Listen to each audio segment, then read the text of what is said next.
నిజంగా ఈ వీడియో చూసే వాళ్ళు చాలా మంది ఈ మూవీ చూసే ఉంటారు. అందుకని సెపరేట్‌గా చెప్పే అవసరం లేదు ఈ మూవీ ఎలా ఉందో. కానీ ఈ మూవీకి సంబంధించిన ఎండింగ్ ఇంకా ఈ మూవీకి సంబంధించిన పోస్ట్ స్క్రీన్ ఎక్స్‌ప్లెయిన్‌లోకి వెళ్ళే ముందు ఫస్ట్ నేను నా పర్సనల్ రివ్యూని అయితే ఇచ్చేస్తాను. ఈ మూవీ నాకెలా అనిపించిందో. అది కూడా స్పాయిలర్స్ ఇస్తూనే. ఎలాంటి స్పాయిలర్ ఫ్రీ రివ్యూ అయితే ఇవ్వను ఇక్కడ. ఎందుకంటే ఈ మూవీ రిలీజ్ అయ్యి చాలా రోజులు అయింది కాబట్టి. ఫస్ట్ అయితే ఈ రివ్యూ దగ్గరికి వచ్చేస్తే నిజం చెప్పాలంటే ఈ చాప్టర్ 1, చాప్టర్ 2 ఫండాలు అయితే చాలా సార్లు అయితే పనిచేయదు. కొన్నిసార్లు మాత్రమే పనిచేస్తుంది. మీరు అది హాలీవుడ్‌లో కానివ్వండి, టాలీవుడ్‌లో కానివ్వండి, ఇంకా బాలీవుడ్‌లోనే తీసుకోండి. చాలా చోట్లయితే ఈ చాప్టర్ 1, చాప్టర్ 2 ఫండాలు అయితే అస్సలు పనిచేయవు.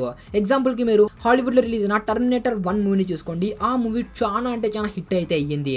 కానీ దానికి సంబంధించిన సీక్వెల్ పార్ట్ టర్మినేటర్ 2 ఫ్లాప్ అయితే అయ్యింది. ఇంకా దీనితో పాటే మాస్క్ 1 మూవీ కూడా చాలా అంటే చాలా హిట్ అయ్యింది. కానీ మాస్క్ పార్ట్ 2 మూవీ అంతగా హిట్ అయితే కాలేదు. అందుకు ఈ పార్ట్ 1 మూవీస్ పార్ట్ 2 ఫండా అయితే ప్రసారం అయితే పనిచేయవు. కానీ ఈ మూవీలో అయితే ఇలా అయితే కాదు. ఈ కేజీఎఫ్ చాప్టర్ 1 మనకి ఎంతైతే మజా అయితే ఇచ్చిందో అంతకు మించిన మజా మనకి ఈ చాప్టర్ 2 అయితే ఇస్తుంది. అదైతే పక్కా. మనకి ఈ చాప్టర్ 2 అర్థం కావడానికి కూడా మనకి అంత టైం అయితే తీసుకోవద్దు. ఫస్ట్లోనే మనకి క్లియర్గా అర్థమైపోతుంది మనకి ఏ క్యారెక్టర్స్ కనబోతున్నారు అని. ఎందుకంటే కేజీఎఫ్ చాప్టర్ 1లోనే మనకి అన్ని క్యారెక్టర్ని ఇంట్రొడ్యూస్ అయితే చేసేసారు. అది కూడా ప్రాపర్ ఎక్స్ప్లెనేషన్తో. కానీ వాళ్ళు స్క్రీన్ మీద కనపడలేదు. కానీ ఈ మూవీలో వాళ్ళు స్క్రీన్ మీద కనపడతారు. అందుకు ఈ మూవీ ఈ క్యారెక్టర్స్ని సెటప్ చేయడానికి అంత టైం అయితే తీసుకోవద్దు. మొత్తం మనకి ముందుగానే తెలుసు కాబట్టి డైరెక్ట్గా ఆ క్యారెక్టర్స్ని చూపించేశారు. ఇంకా వాళ్ళ మధ్యలో ఫైట్ చేపించేశారు. మనకి మొత్తం అంటే మొత్తం క్లియర్గా అర్థమైపోతుంది. అందుకు ఈ మూవీ మనకి చాప్టర్ 1 ఫీల్ అయితే ఇస్తుంది. ఇంకా ఈ మూవీలో ఉన్న ప్రతి క్యారెక్టర్, ప్రతి డైలాగ్, ప్రతి సీన్ చాలా ఇంపాక్ట్ అయితే క్రియేట్ చేస్తుంది మూవీలో. నిజంగా చాప్టర్ 1 మూవీలో మనకి అన్నీ తెలిసేమో అనుకున్నాము. కానీ దానికి మించిన సీక్రెట్స్ అయితే కేజీఎఫ్లో అయితే ఉన్నాయి. దానికి సంబంధించిన సీక్రెట్స్ మనకి ఈ మూవీలో అయితే ఇచ్చారు. అది ఎలా అంటే ఈ కేజీఎఫ్ చాప్టర్ 1 చూసిన తర్వాత మనం అందరం అనుకున్నాము ఈ కేజీఎఫ్లో కేవలం ఒకే మైనే ఉంది, దానిని తవ్వడానికి ఇంత మందిని వాళ్ళు హైర్ చేశారు అని. ఇలా అయితే కాదు, కేజీఎఫ్లో 9 మైండ్స్ అయితే ఉన్నాయి. దానిని సూర్యవర్ధన్ చాలా సీక్రెట్ అయితే పెట్టారు. కానీ మన రాకీ ఆ 9 మైండ్స్ ఉన్నాయి అని చెప్పి ప్రతి ఒక్కరికి తెలిసేలా అయితే చేస్తాడు. అది ఈ మూవీ స్టోరీలో చాలా ఇంపాక్ట్ అయితే క్రియేట్ చేస్తుంది. ఇంకా ఈ మూవీలో వెయిట్ కూడా పెంచుతుంది. ఇంకా చాప్టర్ 1 చూసిన తర్వాత చాలా మంది నాలాగా అనుకుంటారు ఈ చాప్టర్ 1 ఎండ్ లో ఇంకా ఏమైంది, కేజీఎఫ్ ని తగ్గించుకోవడానికి చాలా మంది వస్తున్నారు అంతే కదా అని. కానీ కేజీఎఫ్ చాప్టర్ 2లో మనకి అదైతే చూపించారు.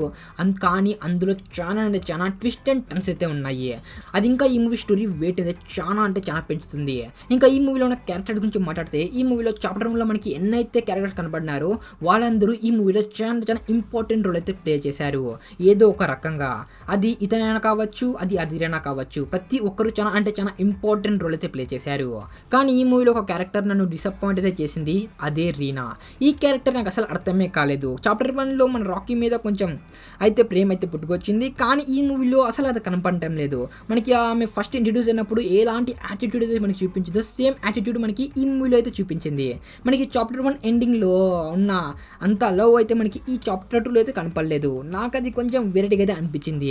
ఇంకా ఈ మూవీ క్యారెక్టర్ని కూడా అంత అయితే ఫోకస్ అయితే చేయలేదు. అందుకు మనకి అంత ఇంపాక్ట్ అయితే కనపడలేదు. ఇంకా రాకీ గురించి మాట్లాడుకుంటే చాప్టర్ 1లో మొత్తం రాకీ మీదే ఫోకస్ అయితే చేశారు. చాప్టర్ 1లో మనకి ఇదే చూపించారు రాకీ చాలా పవర్ఫుల్ అని. కానీ చాప్టర్ 2లో ఇలా అయితే చూపించలేదు. చాప్టర్ 2లో మనకి రాకీ ఎంత వీకో, తన వీక్ పాయింట్స్ అవి మొత్తం మనకి క్లియర్గా చూపించారు. ఇంకా మనకి రాకీ 1 మినిట్ కన్నా కనపడకపోతే మనకి ఇలానే అనిపిస్తుంది రాకీ ఏం చేస్తున్నాడు అని. మన ఫోకస్ మొత్తం రాకీ మీదే ఉంటుంది. కానీ ఇంకా అక్కడ స్క్రీన్ మీద కనబడుతున్న క్యారెక్టర్స్ వాళ్ళు ఏం మాట్లాడుతున్నారు, ఏం కథ, దాని మీద మనకైతే కనపడదు. ఇంకా ఈ మూవీలో ఉన్న సినిమాటోగ్రఫీ, వావ్, నాకైతే సినిమాటోగ్రఫీ చాలా బాగా నచ్చింది.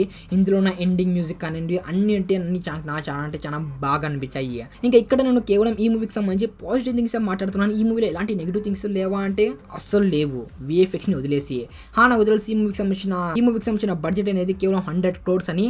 కానీ ఈ మూవీలో ఉన్న విఎఫ్ఎక్స్ నాకైతే రాధేశ్యామ్ కన్నా కొంచెం బెటర్గానే అనిపించింది.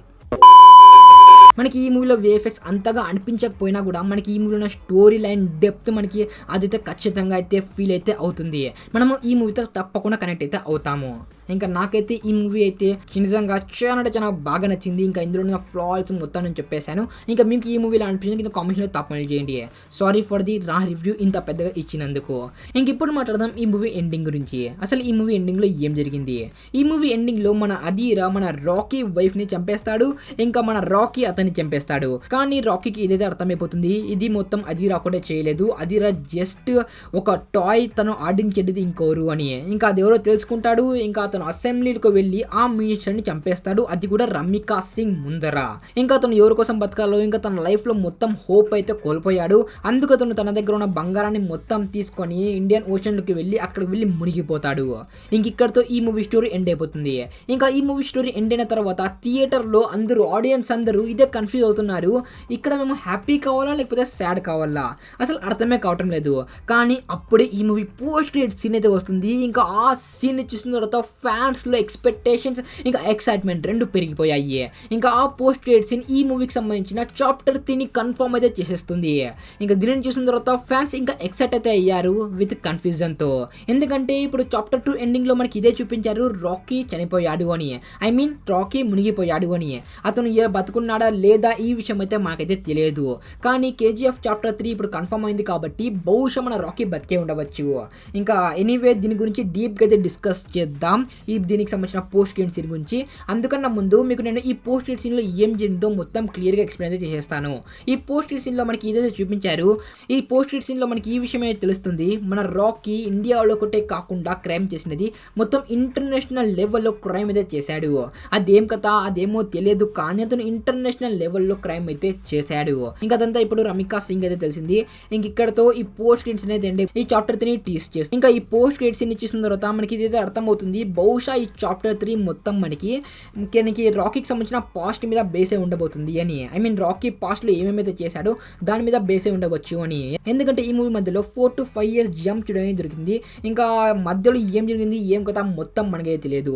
ఇంకా ఆ మధ్యలోనే ఈ క్రైమ్ మొత్తం చేసి ఉంటుంది మన రాకీ. ఇంకా అదంతా మనకి కేజీఎఫ్ చాప్టర్ 3 లో చూపించవచ్చు, కానీ నాకైతే ఇలా అయితే అనిపించడం లేదు. ఇక్కడ ఈ మూవీకి సంబంధించిన డైరెక్టర్ మరో మూవీని అయితే అనౌన్స్ చేశారు. చెప్పాలంటే 2 మూవీస్ అనౌన్స్ చేశారు, అందులో ఒక్కటే సలార్. ఈ మూవీ గురించి మీ అందరికీ తెలిసే ఉంటుంది. ఇంకా ఈ మూవీలో లీడ్ క్యారెక్టర్ గా మన ప్రభాస్ అయితే కనబోతున్నాడు. అందుకు చాలా మంది ఈ మూవీ కోసం చాలా ఎక్సైటింగ్ అయితే ఉన్నారు. ఇంకా ఇక్కడ ఇంట్రెస్టింగ్ విషయం ఏంటంటే ఈ మూవీని ఎవరైతే ప్రొడ్యూస్ చేశారో అతను కేజీఎఫ్ చాప్టర్ 1 కి చాప్టర్ 2 కి ఈ 2 మూవీస్ కూడా ప్రొడ్యూస్ అయితే చేశారు. అందుకు బహుశా మన సలార్ మూవీ ఈ కేజీఎఫ్ యూనివర్స్ తో కనెక్ట్ కావచ్చు. ఇంకా అది కాకుండా మీకు ఒక అడిషనల్ డీటెయిల్ దీన్ని మీరు కన్ఫర్మ్ చేసినట్టు ఈ మూవీలో మీరు ఇతన్ని మీరు గుర్తుపట్టే ఉంటారు. ఇతను మన అదిరా సైన్యాన్ని మొత్తాన్ని ఒంటరిగానే ఎదిరించాడు. ఇతని మెల్లో మీరు ఈ లాకెట్ ని చూసాం. ఇంకా ఇలాంటి సేమ్ లాకెట్ సలార్ పోస్టర్ లో మన ప్రభాస్ మెల్లో కూడా ఉంది. అందుకు వీళ్ళిద్దరు ఒకటే. ఇంకా అది కాకుండా ఈ సలార్ కాస్ట్ లిస్ట్ లో మీరు సరిగ్గా గమనిస్తే ఈ సలార్ ఈ మూవీలో మెయిన్ క్యారెక్టర్ అమ్మ రోల్ లో ఈమెనే ప్లే చేయబోతుంది.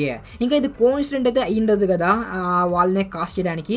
ఇక్కడ ఖచ్చితంగా మన ప్రశాంత్ మొత్తం తన యూనివర్స్ ని రెడీ చేయబోతున్నాడు, మన కేజీఎఫ్ యూనివర్స్ ని. అందుకు బహుశా ఈ సలార్ మూవీ కేజీఎఫ్ తో కనెక్ట్ కావచ్చు. ఇంకా ఈ సలార్ షూటింగ్ అయితే 40% కంప్లీట్ అయిపోయింది అని డైరెక్టర్ అయితే కన్ఫర్మ్ అయితే చేశాడు. ఇంకా దానితో పాటే మీరు ఈ మూవీలో ఐ మీన్ కేజీఎఫ్ లో మెయిన్ రోల్ ప్లే చేసిన యాక్టర్ యష్ హెయిర్ స్టైల్ ని మీరు ఇక్కడ సరిగ్గా గమనిస్తే ఇక్కడ తన హెయిర్ స్టైల్ అయితే అస్సలు మారలేదు. అతను కేజీఎఫ్ లుక్ లో అయితే ఉన్నాడు. కానీ వేరే యాక్టర్స్ అయితే ఆ మూవీ కంప్లీట్ అయ్యగానే వేరే మూవీ కోసం అతను హెయిర్ స్టైల్ మొత్తం చేంజ్ చేస్తారు. కానీ అతను ఇక్కడ చేయలేదు కాబట్టి ఇక్కడ ఖచ్చితంగా మన రాకీతో ఏదో జరుగుతుంది, అదేమో మనకి తెలియదు. దీనికి సంబంధించిన షూటింగ్ కూడా 40% కంప్లీట్ అయిపోయిందని చెప్పారు కాబట్టి దీనికి సంబంధించిన టీజర్ మనకి తొందరలో చూడడానికి దొరకవచ్చు. ఇంకా ఆ టీజర్ రిలీజ్ అయిన తర్వాత చూద్దాం మనకి ఇందులో రాకీ కనపడతాడో లేదో. నాకు తెలిసినంత వరకు పక్కా ఇక్కడ ప్రశాంత్ వర్మ గారు తన యూనివర్స్ ని రెడీ చేయడానికి ట్రై అయితే చేస్తున్నారు. ఇంకా ఐ మీన్ సక్సెస్ కూడా అయ్యింది. అందుకు నేను ఇలా అనుకుంటున్నాను, ఇక్కడ ప్రశాంత్ గారు నిజంగా తన యూనివర్స్ ని రెడీ చేయబోతున్నాడు, కేజీఎఫ్ యూనివర్స్ ని. ఇంకా నాకైతే ఇలా అనిపిస్తుంది, మన రాకీ అయితే చనిపోలేదు, తను తిరిగి అయితే వస్తాడు. ఎందుకంటే తన అమ్మ ఏం చెప్పింది, అతను చనిపోయేటప్పుడు రాజులాగా చనిపోవాలి అని. అది ఇండియా ఒకటే కాదు మొత్తం ప్రపంచంలోనే రాజులాగా. రీనా అయితే చనిపోయింది, కానీ రీనా కన్నా ఎక్కువ తల్లి మాట. అందుకోసమే అతను తప్పకుండా తిరిగైతే వస్తాడు, అది నాకైతే అలా అయితే అనిపిస్తుంది. ఇంకా ఈ చాప్టర్ 3లో ఏం చూపిస్తారో చూడాలి మరి. ఇంకా ఈ చాప్టర్ 3 గురించి నేను ఇంకా చాలా విషయాలు మాట్లాడొచ్చు, నా దగ్గర చాలా థియరీసే ఉన్నాయి. దానికి సంబంధించి ఒక సపరేట్ వీడియో నేను తీసుకుని వస్తాను. ఎందుకంటే ఇప్పుడే మాట్లాడాలనుకోండి ఈ వీడియో చాలా లెంత్ అయిపోతుంది.